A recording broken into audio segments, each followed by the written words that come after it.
光是真光，这照亮一切生在世上的人，万物是借着他从血气生的，造的没有从养育生的，也不是从人一生的，乃是从上帝生的道，成了肉身体，住在我们中间，充满满的有恩典。有真理，神创造天音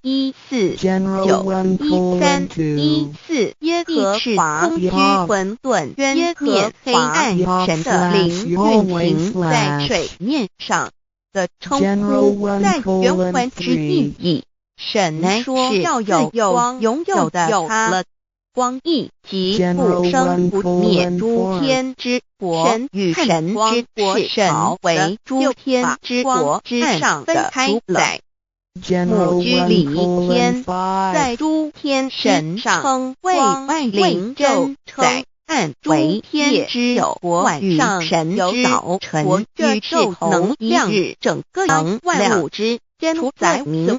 上的能量，我们的至尊至圣三界实在某个时间载老母娘，能明亮上承老母有知觉的能量，与生知觉的能量，